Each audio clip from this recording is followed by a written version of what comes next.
Hi, I'm Rich Booker, and this is The Rich Booker Show. Real local news and political talk on Radnor Studio 21, and welcome. Today, I have with me Mr. Chip Layfield. Chip and I are going to be handicapping the local political races here in Radnor, as well as talking about some other political issues that affect all of us here in the township. Chip, as many of you know, is a local political strategist and also a businessman in the area.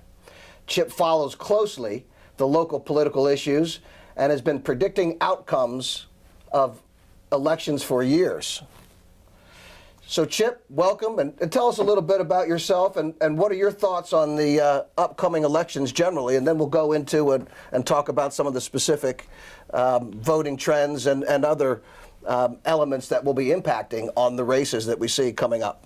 Well, hey, Rich, it's good to be back on your show again and to talk about my favorite subject, our local politics. I still see this blue wave coming. I think the blue wave is going to come, it's going to hit, and it's going to be very tough for Republicans in our local area here to win an election. I think you have, from my mind, you have some great candidates in Pearl Kim, Alex Charlton. I think in a normal year, they would have, and they still might, attract a lot of independents and a lot of Democrats. Pearl Kim has solid bipartisan credentials, having been appointed by a Democrat. And Alex has worked really hard on all the issues, clearly working for the good of the people and not partisan at all, which was a surprise. I thought he was going to be a hack, actually. Yeah, because he was the chief of staff. Well, you're a Democrat. Yeah, you're a true. Democrat, so you support the Democrats. So I'm surprised to hear you making these statements about these. You always look for a good government guy, and he seems to be taking on some hard issues, going against his party, which is good to see. And he does a good job articulating what he's doing, letting people know what he's doing. And so, yeah, that's true. Well, I'm not going to talk about any of the candidates here. We're going to just talk about the races and really try to focus in on what are the issues that are going to make the difference, and we'll try to predict, and we'll see how well we do when the show airs. So today is the 24th of October, and this will be on tape delay. So many of you will be seeing this after the election, so you can judge how well we predicted these elections when you see it. So, taking a look at the 2018 local elections, I have a graphic here, handicapping the races with Rich Booker and Chip Layfield. So first, one of the things I think most people are unaware of is that there are two elections for the U.S. House in Radnor. We have the old 7th district, which will be just for the last of 2018 to fill Meehan's spot for his the remainder of that session. After that, the new congressional 5th district for Pennsylvania will then come into place. So when you vote for U.S. House this November 6th, you will vote for a special election to fill out the remainder of Meehan's term, plus the new 5th district. And taking a look at what we had in 2016, when Meehan won the race, you might remember back, Pat Meehan was the incumbent, and he beat Mary Ellen Balkunis, and he beat her by 60 to 40 in percentage, basically. He had about 225,000 votes to her 153,000 votes. So almost 400,000 votes for the U.S. House in 2016. However, that was a presidential election year. So I think that for this year, for 2018, that we won't get near that many votes. What do you think, Chip? Yeah, I agree with that. Patrick Meehan was our local casualty to the Me Too movement, I guess. He had a lot of controversy, as I recall. I mean, it's, I don't know. Is that the case? He was accused of making advances to one of the women who on his staff. Called her his soulmate, as I recall. But I don't know that there was any harassment or assault or anything like that, was there? I think that was the implication. But I don't know that was. Inappropriate. We don't know what happened, but he stepped down. He's gone. He stepped down, but he won handily in 2016. In 2018, and so in 2016, just looking at the primary that year. Okay, so 2016 primary. Remember in May of 2016, trying to get a gauge of the number of votes. Right. So in the primary for the old 7th, we had 112,000 votes. And then 71,000 for the Democrats. So Republicans had 112, Democrats had 71,000 for a total of about 100, just under 200,000. So roughly half the turnout for the primary as for the general. Right. So I think that kind of rule is going to be pretty applicable. Do you think half? I don't know, actually, because I think there's a lot of enthusiasm on the part of the Democrats to go and vote against Trump. For any candidate, they want to go and vote against Trump. They want to send a message. So that, I think it's not going to be presidential level, but I think it'll be above that primary number. Okay, could well be. But also proportionately, we had about 200,000 votes in the primary in the presidential year, and then about 400,000 votes for the U.S. House seat and the general election. In this off year, we'll have substantially less, I think. So we'll try to say maybe 300,000. But it's hard to know. It's hard to know what the enthusiasm is. I mean, so what are you saying? I'm going to set the over-under at 300,000 votes for the U.S. House. Which are you, over or under? I think that's about right. You got to pick over or under. I would think over, actually. You think you're over? All Yeah, right. I'll take the under. I'm going to take the under 300,000. We'll see what comes up. I think there's, from what I'm hearing, there's a lot of enthusiasm with Republicans to come out and vote now, which didn't feel like that a few weeks ago. That's true. So, well, we'll see. But what are you hearing? You're out there. What are you hearing from people? I'm hearing different things than you're hearing. I'm hearing that the blue wave, there won't be anything, but we'll see. So for the 2019 and going forward, the 2018 election will be between Democrat Mary Gay Scanlon and Pearl Kim, as you alluded to, who was the Republican. And so let's take a look first at the Democrat primary from 2018 and see what we had out there in the total votes.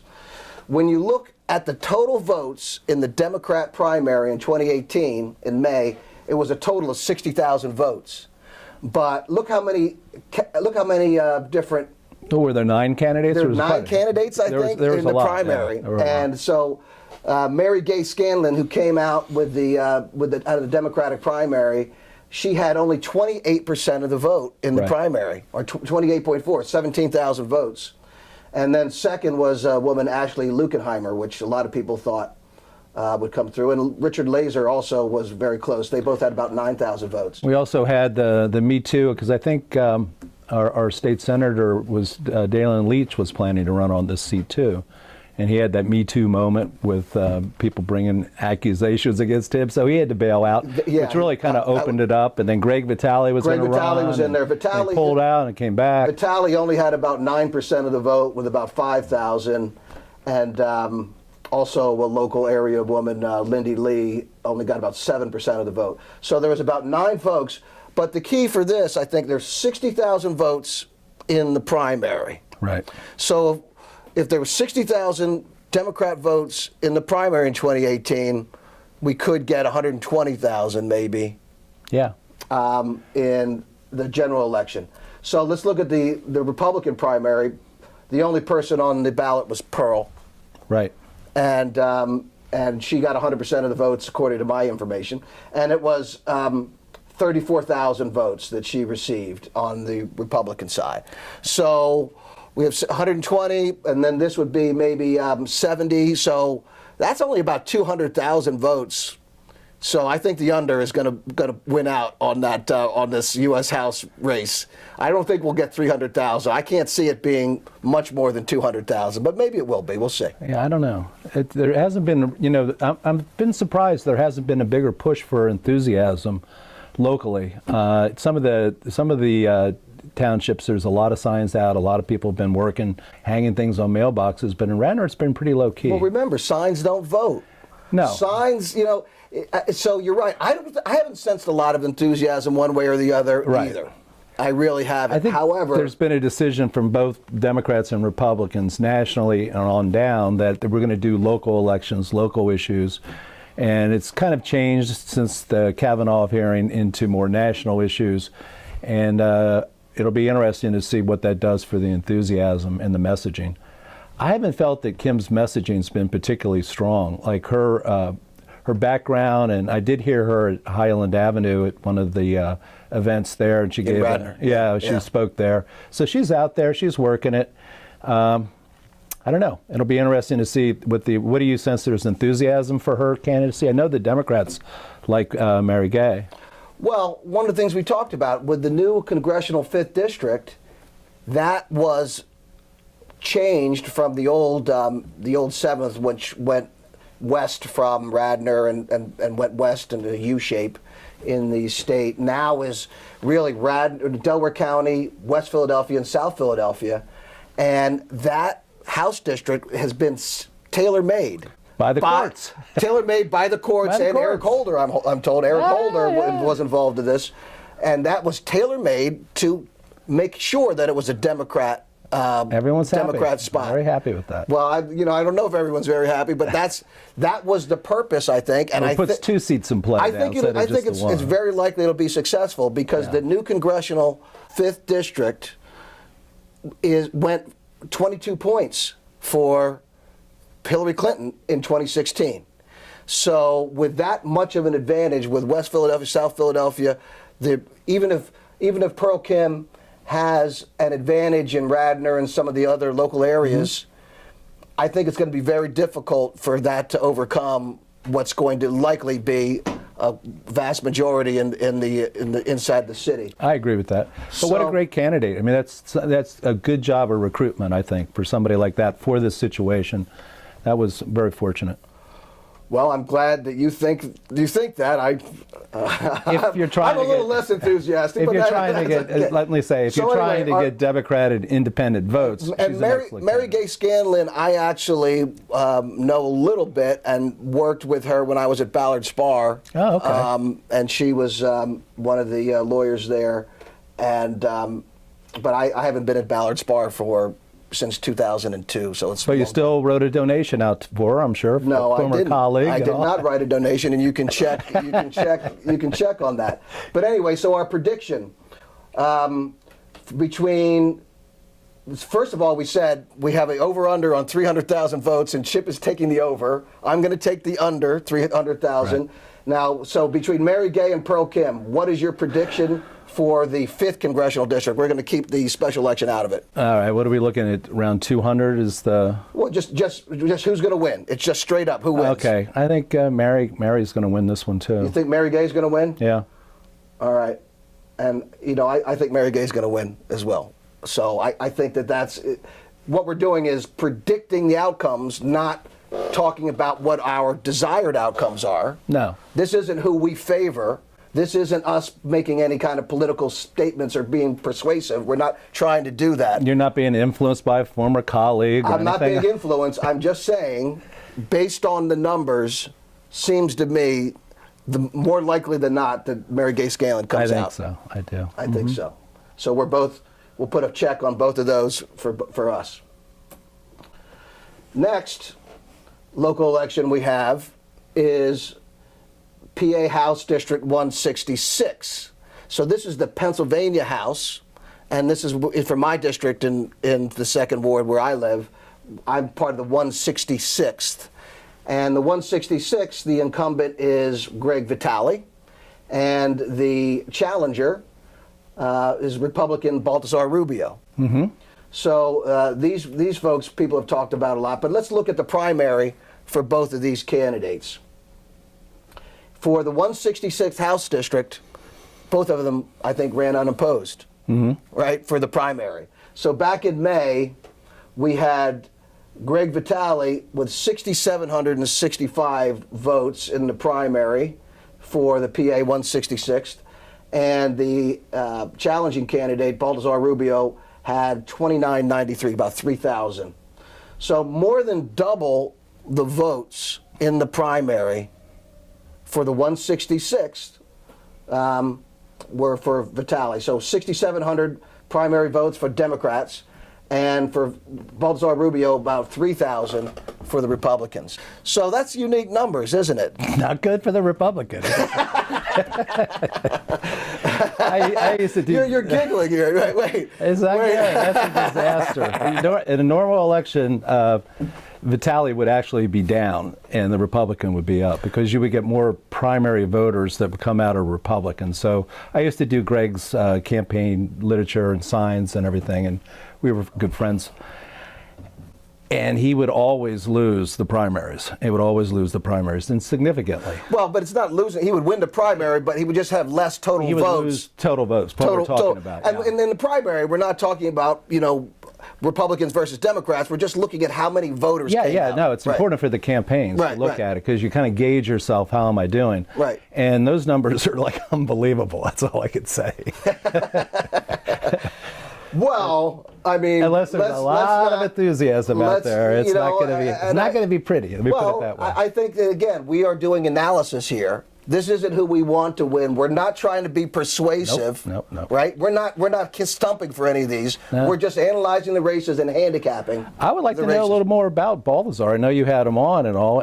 What's his background? Well, you can't find out anything about him because Radnor Studio 21 won't put that on again until after the election. But I can find it on YouTube. Yeah. No, you can't. Not my show. Oh, okay. But you can go. All these candidates you have to go research them individually. It looks like I'm not the only person having a hard time getting information about Baltazar. But what a great name, Baltazar Rubio. I love that. Love that. Well, once again, I'm casting no judgment, but it is unique, isn't it? So let's talk about what do we think is going to happen in the general. How about that picture with Vitale? I used that like 10, 15 years ago with him forever. It's incredible. He looks a little older now, but again, that's he's like a can of Coke. We're not making any judgments here. What we're talking about is handicapping the race. That's a brand. That's a branding there. So when we talk about this particular race here, and I don't have the total votes from the general in 2016. However, that was a presidential year. It's going to be less again. It hasn't been close for a decade for Greg, I don't think. But so in this case, we had about 9,000 total votes in the PA 166th House District, and that was in the primary. So maybe we get 18,000. Yeah. Maybe 18,000. I think the numbers are all going to be higher than we expect, but they're not going to be presidential level. They're going to. So let's do another over/under again. So let's take for the Pennsylvania 166 House, 20,000 is the over/under. What are you? I'll go over again. Going to go over? Yeah. All right, I'll take the under. So we'll see under 20,000. And who do you predict will come through and win between Vitale and Rubio in the PA 166 House District? I expect it to be pretty big for Greg Vitale. You do? Yeah. All right. I'm going to predict an upset. Okay. I'm predicting the upset here. I'm taking the dog. This is the underdog. This is basically akin to an away team who's not favored. Trump-like victory. right. Yeah. No, I'm going to take the away team. It's a long shot. And it is a long shot. It is a long shot. I'm going to take the upset here with Baltazar Rubio in a stunning upset. We'll see if that comes But that's a name made for politics. It's really great, I think. You should stay at it. Okay. Don't let this loss get you down. All right. Well, yeah, I recognize. I think this. I'm taking the long shot here. The next Radnor local race that we'll have here to deal with for our township is the Pennsylvania 165th House District. So once again, the PA House District, and in that district we have the incumbent Alex Charlton running against the challenger, the Democrat Jennifer O'Mara. Now let's look again at the primary back in May. So Jennifer O'Mara ran unopposed for the PA 165th House District, and that was the same that Elaine Schaefer ran for, wasn't that? Elaine got totally smoked. Yeah, Elaine, yes, guys. Yeah. So this is in 2016. I think he won by a 10 or 11%, didn't he, as I recall? Right, something like that. I actually did have those numbers, but anyway, Jennifer O'Mara got 4,314 votes for her PA 165th House District primary, and in the Republican primary, Alex Charlton was running against Regina Shearer. And Alex basically had 66% to 33%. That's 34%. And he received 4,500 votes. Regina Shearer only 2,382 votes in the primary. But I think this is important because you look at the primary votes between the Democrat and the Republican. Yeah, it is important. Are pretty close. Alex Charlton had 4,566 votes. Jennifer O'Mara had 4,314 votes in the Pennsylvania 165th House District. So, however, had Regina Shearer not have been running in that primary, Alex probably would have gotten most or not all of those 2,800 votes. And that's kind of what I was saying with the Vitale number. Normally, the Republicans would come in with much bigger numbers for in primary. Although this year there's so much enthusiasm with Democrats just wanting to get out and vote that that's probably been negated quite a bit. This will be a much closer election. I think Alex has an excellent chance of winning this one. So let's go to our predictions then. Let's take a look at the about 10,000. It's 10,000, a little bit, let's say 11,000. 11,000 votes in the primary. So let's do our over-under. We're going to take our over-under for the PA 165th House District, over-under of 23,000. 23,000 votes. Are you taking the over or the under? I'll take the over again. Take the over. I'm open for enthusiasm. Okay. We need people to vote. Definitely. 23,000. Where are you going? The over. I'm going to take the under again. So this is a real race. This one's a real race here. Be interesting to see how it goes. Well, it will be interesting, and although I haven't seen much from Jennifer out there on social media or anything being pushed out, but what a fabulous name, O'Mara. That's great for politics. Why? My aunt in Indianapolis, okay. My aunt's name is O'Loughlin, and she was the treasurer of the state, the most popular. So you're saying there's a built-in Irish base for that? Oh my God, yeah. It was her name got her everywhere. O'Loughlin was the key. O'Mara. Yeah, wow. People love it. Yeah, they love it. And before we do our prediction here, one of the things that the Pearl Kim campaign is banking on is that she will appeal to a lot of Democrat voters who don't want to vote for a white candidate. Yeah, I heard that. Yeah. Yeah. You think that'll bring any Democrats over? I don't know. No. Well, you just said O'Mara. That's kind of an Irish. You have a built-in base with that. So isn't that the same thing? It doesn't. I don't really think so. I don't really know. I don't really think so. I don't know. I don't believe that. I've heard that before. She made comments about being a person of color at the Highland Homes speech. I heard. I'm not sure how well that went over. I think that there are a lot of folks that think that is a legitimate thing, and it goes over very well. I think that you didn't think it went over as well as that play really works. I don't really know enough about the two communities to know. I know there is friction occasionally, so I don't really know that there is that crossover appeal. I don't know. She has a lot of crossover appeal, I think, Pearl Kim. I think the way she comports herself, and I think the fact that she was appointed, as a DA, I think that's what's going to get her there. I think she's. If you want a Republican, but you already predicted she's not going to win. I don't think she will. All right. So prediction for PA 165th House District. Who do you predict? Alex Charlton or Jennifer O'Mara will come through? I had to look at that, 10 or 11%, as I recall, against Elaine. I would think that it's going to be Alex, but I think it could be close. Depends on how enthusiastic the Democrats are. It could be close. But I think Alex could pull this off. Because of Springfield Township, I think they could help him there. All right, and I'm going to pick Alex as well, and under 23,000 votes total. Okay. And So we're going to match up on that one.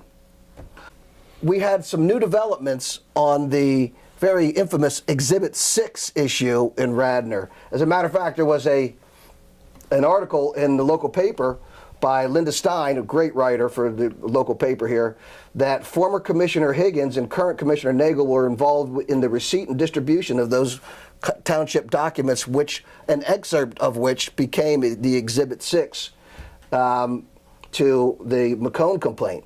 And what seems to have a lot of people roiled is that Higgins and Nagel both approved money from the taxpayers being spent to investigate a leak of confidential documents that they were involved in. What do you think about that? I think it's really shocking. I really do. I've seen a lot in Radnor over the years, especially recently, but I know both Jim Higgins and John Nagel. We've campaigned together. We've worked on several projects, and I know McCone. I don't know Beaudry that well, but I know him.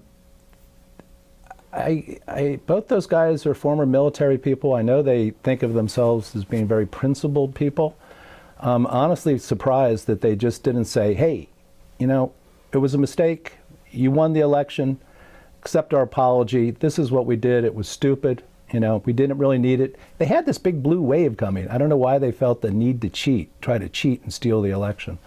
But they did, and they still haven't owned up. I would hope that Jim Higgins would come in and lay out how he got the document, what administrators gave that document to him, and the same goes for John Nagel. And I would hope the board will claw back that $10,000 that they wasted on this phony investigation that was really there just to tie things up during the special elections. Because if it had come out... So explain that. What do you mean? How do you mean about that? Well, there were two special elections that took place in the spring. In the spring, in May, right. 2018. But this Exhibit 6 is almost a year old now. So if they had come forward and said, we did this, that would have had an impact on those special elections.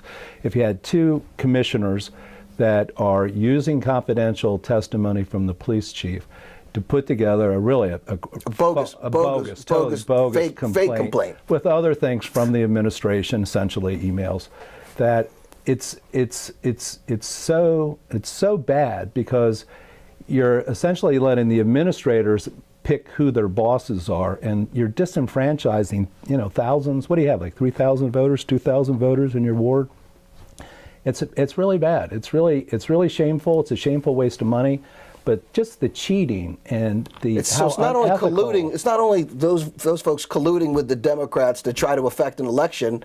It's also spending money on a fake investigation that they were involved in. And it's all a smokescreen, just so that the voters don't know until after the election. That's what it was. There was no investigation. It was ridiculous. It went nowhere. It wasn't until Commissioner Abel sat down with McCone and Nagel, and here they're doing a deposition of McCone. And Nagel, as it turns out, appears to be a co-conspirator and fully informed as to what was going on with this document, as I understand. Really an outrage, really is, and we'll be taking this up. We need more information. The people need to come forward and tell people, because it's not insignificant, and there's nothing to think it won't happen again. That's right, and it's not a matter of it's not a party issue. No. We can't have the bureaucracy and the bureaucrats colluding with either party to try to affect elections so that they control who the boss is. Right. Can't have it. Anyway, well, that's all we have time for today. I'd like to thank Chip Layfield for coming out and visiting, and thank him for his predictions. We'll see how we did after the election. Once again, this has been the Rich Booker Show, real local news and political talk on Radnor Studio 21. Thanks for watching.